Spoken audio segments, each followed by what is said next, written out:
அன்பினர்களே, இன்றும் வளைகுடா பக்கம் இருக்கின்றோம். இப்பொழுது ஈரானுக்குள் 9,000 இலக்குகள் மீது 2 சாத்தான்களும் தாக்குதல் நடத்தியிருக்கின்றார்கள். மிகப்பெரிய அழிவு. அழிவு என்றால் 20 ஆண்டுக்கும் எழும்ப முடியாத அடிதான் அது. அது நம்ம சும்மா இந்த சில யூடியூபர் சொல்ற மாதிரி அமெரிக்கா அரண்டது, அமெரிக்கா பயந்தது. ஒரு அளவு வேணுண்டா, ஒரு ஒரு ஒரு ஒரு பொய்சில்லையும் ஒரு அளவு இருக்கணும். அதெல்லாம் எனக்கு சொல்ல தெரியாப்பா. மிகவும், அதாவது மிகைப்படுத்தல் செய்தி அரபு தேசங்கள் முழு, அதாவது இந்த யுத்தத்தில் தமிழகத்திலும் இங்க இலங்கைக்குள்ளும் இருந்து ஏராளமான பொய் ட்வீபர்ஸ்கள், நான் சொல்ல யூடியூபர்ல பொய் ட்வீபர்ஸ் தான். ஏண்டா அமெரிக்கா அரண்டது, அமெரிக்கா மிரண்டது, அமெரிக்கா கெஞ்சியது, இதெல்லாம் ஏற்றுக்கொள்ளக்கூடிய கதையாடா? அமெரிக்கா யாரடா கெஞ்சினான்? அமெரிக்கா பொய் சொல்றான், அதை ஏற்றுக்கொள்ளுங்க. பொய் சொல், நெய்னா பொய் சொல்லுது, அதெல்லாம் உண்மை. அண்ணனும் தம்பி 2 சைத்தானும் தாக்குறதெல்லாம் உண்மை, அழிக்கிற உண்மை. என்னன்னா மிகைப்படுத்த செய்திகள். எனது 200 எண்ணெய் டாங்கர் அழிக்கப்பட்டது. ஐயோ, தாங்க முடியல ராமா. அப்ப அமெரிக்கா பயந்துச்சான், அமெரிக்கா ஈரான்ட கெஞ்சிச்சான். ஈரானுக்கிட்ட அமெரிக்கா கெஞ்சிதண்டா. இதென்ன அமெரிக்கா? அப்ப ஈரானும் மாலைதீபுமா? அமெரிக்கா இப்ப மாலைதீப ரேஞ்சு கொண்டு போறீங்களா? அவன் சண்டியன் இல்லையா? அவன் இல்லீகல்காரன், கொள்ளக்காரன், பொய்க்காரன். இது உலகத்திலே மிகப்பெரிய ஒரு ஜாம்பவான் என்று சொல்லப்படும் ஒரு நாட்டு தலைவர் ஏக்கர் கணக்காக மூட்டை கணக்காக பொய் சொல்லுவது இந்த நெய்னா மாத்திரம்தான். ஏன்னா பேச்சுவார்த்தையெல்லாம் ஈரான் கேட்கவே இல்லை. அவன் இஷ்டப்படி பொய்யை சொல்லிக்கிட்டு அடிச்சுக்க போறான். அப்படியெல்லாம் அடிச்சு விடுறாங்க. இந்த யூடியூபர்ஸும் அடிச்சு விடுற அடியை பார்த்தா உங்களுக்கு அதை பார்க்கறதுக்கு ஒரு கூட்டம், அந்த பொய்யை பார்க்கறதுக்கு. எங்க போய் சொல்ல? சரி, பார்க்கலாம். ஈரானுக்கு எதிராக அமெரிக்கா அதாவது 9,000 இலக்குகள் வந்து பிப்ரவரி 28 இருந்து இன்று ஞாயிற்றுக்கிழமை வரையும் 9,000 இலக்குகள் மீது தாக்கியிருக்கார்கள். தெஹ்ரான்ல உள்ள அவங்களோட அல் அரபி தொலைக்காட்சி தலைமையகத்தை தாக்கியிருக்கிறான். அதுல ஒரு 10 பேர்கள், இதெல்லாம் இவன் இந்த சின்ன சாத்தான் அடியில 10 பேர் அவங்க காயப்பட்டுக்கிறாங்க. தெஹ்ரானில் உள்ள அல் அரபி தொலைக்காட்சி கட்டிடத்தை அழுத்திக்கிறான். போட்டோ வருது பாருங்க, வீடியோ வருது பாருங்க. ஒளிபரப்ப நிறுத்தும்படி கட்டாயப்படுத்தி தான் அடிச்சிருக்கிறான். இது எப்படி இருக்குது? அப்ப அவன் தேடி அழிக்கலாம் மீடியா. இது ஏன் சொன்னான்னு சொன்னால், நேற்று அந்நிய தேசத்தின் ஒரு 500 படம் அழிக்கப்பட்டுச்சு இல்லையா? அந்த இவங்களோட இந்த டிவி தான் அதை முதல் சொன்ன நம்ம செய்தி தந்திருக்கிறோம். நமக்கு பூரா நிறைய செய்தி வந்துருச்சுங்க. அதை இந்த அல் அரபி தொலைக்காட்சி டெலிவிஷன் தான் இந்த செய்தியை முதல் கொடுத்துச்சு. அதை டார்கெட் பண்ணி அடிச்சான். அப்ப கூடுதலாக ஈரானே இஸ்லாமிய குடியரசு ஒளிபரப்பு நிறுவனம் ஒன்று, அதையும் அடிச்சிருக்கிறான். அப்புறம் அதுவும் சேதமடைஞ்சு இந்த போட்டோ வருது பாருங்க. இன்றைக்கு மார்ச் 29 தானே, ஞாயிற்றுக்கிழமை அமீரகத்துல 16 பலிஸ்டிக் ஏவுகணைகளும் 42 ஆளில்லா விமானங்களையும் பயன்படுத்தி அடிச்சிருக்குது ஈரான் தாலிகள். அடுத்தது சவுதி அரேபியாவில் கண்காணிப்பு விமானத்தை IRG தாக்குதல் நடத்திருக்கு. அது E3 என்ற ஒரு பிளைட் உண்டு. இந்த மாதிரி போட்டோவும் பாருங்க. நம்ம ஆதாரம் இல்லாம செய்திகள் கொண்டு வரலையாப்பா. அமெரிக்கா பயந்தது, அமெரிக்கா அரண்டது, அமெரிக்கா கெஞ்சியது. டேய், நீங்களும் பொய் சொல்ல ஒரு அளவு பண்ணுண்டா. பாரசீக வளைகுடாவும் சுறாக்கள், அதாவது பாருங்க, அமெரிக்க படைகளுக்கு ஈரான் சொல்லுது, டேய் பாரசீக வளைகுடாவில் சுறாக்கள் இருக்கிறா, வாங்கடா உங்களை சப்புரம் என்று சொல்லி இருக்குது ராணுவம். அதில் நடக்கத்தான் போகுது. அப்புறம் தெஹ்ரான் உள்ள அல் அரபி தொலைக்காட்சி அலுவலகத்தை இஸ்ரேலிய தாக்குதல் நடத்தியதுலாம் காயமடைஞ்சிக்கிறாங்களாம். இதுல இந்த ஈரான் தாக்குதல்களை புகைப்படம் எடுத்திருக்க ஒன்றுமில்லை. அது பாவம்டா. இந்த இங்கிலீஷ் மக்கள், பிரிட்டிஷ் மக்கள் பாவம். அதுகள் இந்த ஜாலியா அம்மனமா அது அப்படி அரையும் காலுமா திருற மக்கள் டூரிஸ்ட் மக்களை 70 மக்களை கைது செஞ்சு அதுகளுக்கு இந்த கெட்டெண்ணமா எடுக்கல. அப்ப நமக்கு இந்த மகன் மச்சான்ல வெள்ளக்காரங்க அது கெட்டெண்ணமால ஒரு அதிசயமான அடிதானே. கண்ணுக்கு முன்னுக்கு நடக்கிற இப்ப தாக்குதல் இந்த மக்களும் கண்ணுக்கு முன்னுக்கு பார்க்கல. இப்ப ஒரு யானையோண்ட கண்ணுக்கு முன்னுக்கு அதிக அளவு மக்கள் பார்த்திருக்கமா? நம்ம பார்த்து இருக்கிறது இந்த நம்ம நிறைய மக்கள் யானை புலிகள் இப்படியானே எனிமல்ஸ் நிறைய பார்த்துலானே. புதுசா முதலாம் தரம் பார்க்கக்குள்ள ஒரு அதிசயமா பார்ப்போமா இல்லையா? அந்த மாதிரி தான் இந்த வெள்ளக்கார மக்கள், இந்த இங்கிலீஷ் மக்கள் பாவண்டா. பிரிட்டிஷ் மக்கள் கண்ணுக்கு முன்னே அவங்க இருக்கலாம் 50-60 மாடி கட்டிடங்கள் தானே. அந்த கட்டிடத்தை நோக்கி வருகின்ற ட்ரோன்ஸுகள், ஆளில்லா விமானங்கள் அடிக்கக்குள்ள போட்டோ பிடிச்சிருக்கள். இதை இந்த சனியன்கள் இந்த CCTV மூலம் பார்த்து 70 மக்களை கைது செஞ்சு 10 வருஷம் சிறையா கொள்ளையடிக்கப்படலாம். இன்னொரு கர்மம் பாருங்க, இலங்கையிலும் அப்படி செஞ்சாங்க. இந்த நம்ம நாட்டு சனியனிலும் இந்த யாராவது இந்த முக்கியமான தளங்கள் உதாரணமாக இப்ப கலம்போ கோல் பேசுறீக்குதுல, அதுல நம்முடைய டிஎஸ் மாமா நிக்கிற அதெல்லாம் போட்டோ பிடிச்சா பழைய பார்லிமெண்ட் கட்டிட்டு அதை போட்டோ பிடிச்சா பிடிக்கானுங்க. ஸ்ரீலங்கா பொறுத்தவரை நான் எல்லாம் கிட்டையும் போறல, இந்த மாதிரி இடங்கள்ல போட்டோ பிடிக்க போகவே கூடாது. அதெல்லாம் அவங்களோட ஜோன் தான் போட்டோ பிடிக்காம போட்டோ பிடிச்சி அழிச்சிடுவாங்களே. அந்த மாதிரி இந்த மாதிரி துபாயில மிகப்பெரிய சட்டங்கள். அதனால அங்கிருந்து மேலே செய்திகள் வர குறைவு. அதாவது அங்க இஸ்ரேலும் அதுவும் இங்கேயும் ஒன்றுதான். இஸ்ரேலுக்குள்ளேயும் நிறைய செய்திகள் வருது. அழிவு கும்பம். இன்னமும் பூமிக்கு அடியிலான 20 லட்சம் மக்கள் வாழ்றீங்க, அதெல்லாம் செய்திக்கு வராது. இன்று 90 லட்சம் நினைக்கிறேன், 90,000 90 லட்சமோ தெரியல, 90 லட்சமா நினைக்கிறேன், 1 கோடி மக்களுக்கிட்ட. ஆமா, மக்கள் அமெரிக்கா முழுவதும் நெய்னாவை பதவியிறங்க சொல்லி வேண்டாம் எங்களுக்கு இவனை விளக்க சொல்லி, அதே மாதிரி இன்னும் தொடர்கின்றது. இஸ்ரேலையும் மக்கள் வீதிக்கு இறங்கிட்டாங்க இந்த 2 சாத்தான்களையும் இறக்குறதுக்காக. இப்படித்தான் இந்த செய்தி போய்கொண்டிருக்கு. வாங்க இந்த செய்திக்குள்ள கொஞ்சம் செய்தி கூட கிடக்குது. எவ்வளவு தூரம் கட் பண்ண தெரியல, கட் பண்ணி சொல்ல பாருங்க மக்களே. வாங்க செய்திக்குள்ள போவோம். மீண்டும் நாம சவுதியின் பக்கம் போவோம்.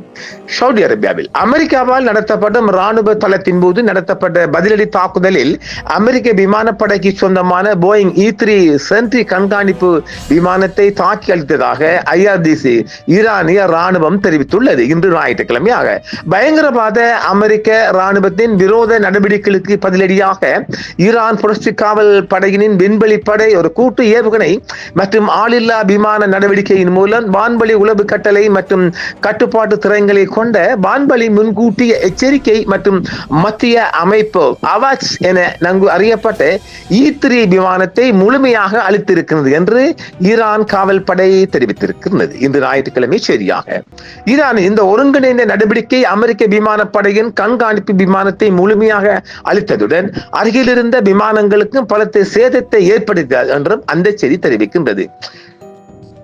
சவுதி அரேபியாவில் உள்ள அமெரிக்காவால் இயக்கப்படும் தளத்தில் ஒக்லஹோமா நகரத்தில் உள்ள டிங்கர் விமானப்படை தளத்திலிருந்து நிறுத்தப்பட்டிருந்த போயிங் E3 சென்ட்ரி விமானத்தின் சிதைவுகளைத்தான் நாம் இந்த போட்டோ தந்திக்க பாருங்க. ஈரானால் தாக்கப்பட்ட 20 விமானங்களில் அமெரிக்க F-35 விமானமும் ஒன்று என்றும் விமானியும் காயமடைந்த சொல்லப்படுகிறது. அது ஒரு செய்தி. ஐக்கிய அரபு அமீரகத்தில் துபாயில் நடந்த ஏவுகணை தாக்குதலில் யுக்ரைனிய ஆளில்லா விமான எதிர்ப்பு அமைப்புகள் வைக்கப்பட்டிருந்த கிடங்கு ஒன்று அளிக்கப்பட்டதாக IRGC தெரிவித்திருக்கின்றது. ஒரு நாள் கழித்து இந்த நிகழ்ச்சி நடந்திருக்கின்றது. கதம் அல் அன்பியா மத்திய தலைமையகத்தின் செய்தியால் இந்த செய்தி வந்திருக்கின்றது. அங்கு 21 யுக்ரைனிய வீரர்கள் அளிக்கப்பட்டதாகவும் மீண்டும் சொல்லப்படுது உறுதிப்பட்ட செய்தியாக. இராணுவ நடவடிக்கையை தொடர்ந்து இஸ்லாமிய புரட்சியின் காவல் படை ஒரு பழிவாங்கல் நடவடிக்கையாகவே இவைகளை செய்து வருவதாக சொல்லப்படுகின்றது. இதேவேளை ஈரான் தாக்குதல்களை புகைப்படம் எடுத்ததற்காக ஐக்கிய அரபு அமீரகத்தில் 70 பிரித்தானியர்கள் கைது செய்யப்பட்டிருக்க அவர்களுக்கு 10 ஆண்டுகள் சிறை தண்டனை விதிக்கப்பட உள்ளது. ஈரானிய ஆளில்லா விமானம் மற்றும் ஏவுகணை தாக்குதல்களை புகைப்படம் மற்றும் காணொலி எடுத்ததற்காக சுமார் 70 பிரித்தானிய டூரிஸ்டுகள் கைது செய்யப்பட்டிருப்பதாக தெரிவிக்கப்படுகிறது. அவர்கள் ஐக்கிய அரபு அமீரகத்தில் காவலில் வைக்கப்பட்டுள்ளனர். அதுகளெல்லாம் பாவம். அதுகள் அந்த உழைக்கிற காசை கொண்டு போய் இதெல்லாம் நாட்டுக்கெல்லாம் வரக்கூடாது. இந்த மாதிரி கன்றாய் பிடிச்சவன்ட்டு அதுகள் பாவம். அதுகள் ஜாலியா, அதுகளுக்கு சனி ஞாயிறானா அதுகள் சுதந்திரம் அப்படியாது குடிச்சுக்கிட்டு திருறதுகள், சோடியா போட்டுக்கிட்டு தோலை கையை போட்டு திருறதுகள். இனி இவன் இந்த இமிரேஷன் நாடும் ஒரு ஃப்ரீடம் கண்ட்ரி வந்தால் அந்த 70 மக்களையும் கொண்டு இந்த நெருக்கடியான இந்த ரஷ்யான எங்க வெளிக்கடை போன்ற ஸ்டைல கொண்டு போகும், ஜெயில கொண்டு போட்டுட்டு மருந்தும் கொடுக்க குளிச்சு அது என்ன கொலை குற்றமா? ஒரு நாட்டுக்கு நடந்த ஒரு உண்மை சம்பவத்தை வீடியோ எடுத்து போட்டு பிடிச்ச கொலை குற்றமா? எவ்வளவு படிப்பு இல்லாத சனியன் பார்த்தீங்களா? எமிரேட்ஸ் வழக்கறிஞர்களுடன் இணைந்து பணியாற்றும் இங்கிலாந்தை சேர்ந்த 2 மனித உரிமை அமைப்புகள் ஞாயிற்றுக்கிழமை இன்று வெளியிட்ட அறிக்கையின்படி இந்த பிரித்தானியர்கள் 10 ஆண்டுகள் வரை சிறை தண்டனை விதிக்கப்படலாம் என்றும் அவங்களோட சட்டம் சொல்லுதான். தேசிய பாதுகாப்பு மற்றும் ஸ்திரத்தன்மையை பாதுகாப்பதற்காக கூறப்படும் கடுமையான சட்டங்களால் சுற்றுலா பயணிகள், வெளிநாட்டவர்கள் மற்றும் விமான பணியாளர்கள் நெரிசல் நெரிசலான காவல் நிலைய சிறைகளில் தடுத்து வைக்கப்பட்டுள்ளனர். மேலும் சில சமயங்களில் அவர்களுக்கு தூக்கம், உணவு மற்றும் மருந்து மறுக்கப்படுவது என்றும் இந்த என்ஜிஓக்கள் இந்த மனித உரிமை அமைப்புகள் சொல்லலாம். மிக கடுமையான சட்டங்களின் கீழ் ஒரு புகைப்படத்தை பெறுவது கூட சட்டவிரோதமாக கருதப்படுகிறது. இதற்கு 10 ஆண்டுகள் சிறை தண்டனை அல்லது 2 லட்சம் ஸ்டேர்லிங் பவுண்ட் நினைச்சு பாருங்களேன் விதிக்கப்படலாம் என்றும் சொல்லப்படுகின்றது. பொது பாதுகாப்பை குலைக்கக்கூடிய புகைப்படங்களை எடுப்பதையோ அல்லது வெளியிடுவதையோ எமிரேட்ஸ் சட்டங்கள் தடை, அவங்க ஐக்கிய அரபு அமீரக சட்டங்கள் தடை செய்கின்றனவாம். ஈரானிய தாக்குதல்கள் நடக்கும் போது அருகில் உள்ளவர்களுக்கு அரபு மற்றும் ஆங்கிலம் ஆகிய இரு மொழிகளிலும் ஒரு குறுஞ்செய்தி அனுப்பப்படுகின்றது. அதில் பாதுகாப்பு அல்லது முக்கிய இடங்களை புகைப்படம் எடுப்பது, பகிர்வது அல்லது நம்பகமற்ற தவறுகளை மீண்டும் பதிவு செய்வது ஆகியவை சட்டவிரோதம் என்றும் எங்களோட பாதுகாப்புக்கு அது பிழை என்றும் அமீரகம் சொல்லியிருக்கிறாங்களாம். காவல்துறையினர் அப்பகுதியில் உள்ளவர்களை அணுகி அவர்களின் கைபேசிகளை காட்டும்படி கோருவதாம் கூறப்படுகிறது. தெருத்துறை புரஸ்காரம் போன காட்டுகள் கேட்கிறாராம். தாக்குதல் நடந்த இடங்களின் புகைப்படங்களுடன் பிடிபடும் எவரும் கைது செய்யப்படுகின்றனர். அதே நேரத்தில் வாட்ஸ்அப் போன்ற செயலிகள் மூலம் அத்தகைய புகைப்படங்களை பெறுபவர்களும் கண்டறியப்பட்டு கைது செய்யப்படும். நான் ஒருத்தனை அனுப்பி ரிசீவ் பண்ணப்பட்டவனும் அரெஸ்ட் பண்ணப்படுறான். இன்னொரு காட்டு சட்டம் பாத்தீங்களா தேய்களா. துபாய் போன்ற எண்ணெய் வளம் நிறைந்த நகர மாநிலங்கள் பாதுகாப்பான மற்றும் கவர்ச்சிகரமான பயண இடங்கள் என்ற தங்களின் கவனமான கட்டமைக்கப்பட்ட நற்பெயரை பாதுகாக்கும் நோக்கில் கடுமையான அடக்குமுறையை பயன்படுத்தி வருகின்றன இந்த காட்டரபிகள். இங்க அமீரக காட்டரபிகள், படிப்பறிவில்லாத பரதேசிகள். துபாய் பாஷ் என்ற அமைப்புகளில் ஒன்று கைது செய்யப்பட்ட 8 பிரித்தானியர்களுக்காக வாதாடி வருகிறது. ஆனால் அதன் நிறுவனர் டேவிட் ஹைக் துபாயில் குறைந்தது 35 பிரித்தானியர்களும் அண்டை நாடான அபுதாபியில் அதே எண்ணிக்கையினரும் தடுத்து வைக்கப்பட்டுள்ளதாக உள்ளூர் வழக்கறிஞர்கள் தன்னிடம் தெரிவித்ததாக அவர் தெரிவித்திருக்கிறார். ஈரானிய தாக்குதல்களில் ஐக்கிய அரபு அமீரகத்தின் மிகப்பெரிய அலுமினிய ஆலை சேலமடைந்திருக்கின்றது. அதுக்கு நாங்க என்ன செய்ய? அவன் அடிச்சா போட்டோ பிடிச்சா என்னடா அவங்களோட காட்டு சாட்டம்? ஈரானிய ஏவுகணை மற்றும் ஆளில்லா விமான தாக்குதல்களை தொடர்ந்து அபுதாபியில் உள்ள தனது முக்கிய உற்பத்தி தளம் குறிப்பிடத்தக்க சேதத்தை சந்தித்ததாகவும் பல ஊழியர்கள் காயமடைந்தாலும் எமிரேட்ஸ் குளோபல் அலுமினியம் நிறுவனம் தெரிவித்திருக்கின்றது. கைது செய்யப்பட்டவர்களில் பலர் பிணையில் விடுவிக்கப்பட்டுள்ளனர். ஆனால் அவர்களின் கடவுச்சீட்டுகள் பறிமுதல் செய்யப்பட்டுள்ளன. ஐக்கிய அரபு அமீரகத்தை விட்டு வெளியேற முடியாதபடி அவர்களின் உடைமைகள் பறிமுதல் செய்யப்பட்டிருக்கிறது. பாருங்க, கைது செய்யப்பட்ட பிரித்தானிய மக்களை பாஸ்போர்ட்டை சீஸ் பண்ணுகிறான். பிரித்தானிய பிரதமர் இந்த காட்டரபிக்கிட்ட ஒரு டிப்ளமேட்டிக் மூலமா பேசப்படும். உங்க நாட்டுக்குள்ள டூரிஸ்டா வந்த மக்களை நீ என்னடா கை செஞ்சிருக்கிறாய்? அவர்கள் என்ன அவங்களோட இல்லீகல் என்ன பண்ணிக்கிறாங்க? அவங்க பயங்கரவாதிகளா? இதற்கிடையில் பணி விசாக்கள் காலபதியாகும் வெளிநாட்டவர்களாக அவர்கள் இருந்தால் அவர்களை வேலை செய்ய முடியாமல் வீடற்ற நிலையை எதிர்கொள்ள நேரிடும் என்றும் பிரச்சாரங்கள் செய்கின்றனர். அனைத்து வழக்குகள் குறித்தும் பிரிட்டிஷ் வெளியுறவு அமைச்சர் அலுவலகத்துக்கு தானாகவே தகவல்கள் தெரிவிக்கப்படவில்லை. மேலும் கைது செய்யப்பட்டவர்கள் தங்கள் வழக்குகளை நீட்டிக்கக்கூடும் என்ற அச்சத்தில் பிரிட்டிஷ் தூதரகத்தை தொடர்பு கொள்ள வேண்டாம் என்று அறிவுறுத்தப்பட்டுள்ளனர். புகைப்படங்கள் எடுத்ததற்காக தடுத்து வைக்கப்பட்டுள்ள 5 பிரிட்டிஷ் நபர்களுக்கு மட்டுமே தூதரக உதவி கிடைப்பதாக அதிகாரிகள் நம்புவதாக பிரச்சாரங்கள் தெரிவிக்கின்றார்கள். துபாயில் தடுத்து வைக்கப்பட்டுள்ள 2வது அமைப்பின் செய்தி தொடர்பான ராதா ஸ்டில்லிங்ஸ் பிரிட்டிஷ் குடிமக்கள் நெரிசலான சூழ்நிலைகளில் தடுத்து வைக்கப்பட்டது என்றும் அவர்களுக்கு மருந்துகள் மறுக்கப்படுகின்றன. மேலும் சட்ட பிரதிநிதித்துவம் இல்லாமல் ஒப்புதல் வாக்கு மூலங்களில் கையெழுத்திட அவர்கள் மீது அழுத்தம் கொடுக்கப்படுது. அதாவது இலங்கையில தமிழ் மக்கள், இந்த தமிழ் வாலிபர்கள் கைது செய்யப்பட்டால் இஷ்டப்படி சிங்களத்தில் எழுதிட்டு சைன் வாங்குறது.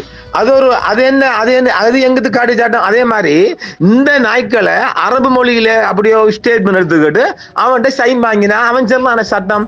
அப்ப பாருங்க, அந்த எஃப்ஐஆர்ல கொடுக்கப்படுறதா நாங்க பார்ப்போம். அங்க அவட அரபு சட்டம் இல்ல, காட்டு சட்டம் தானே அது.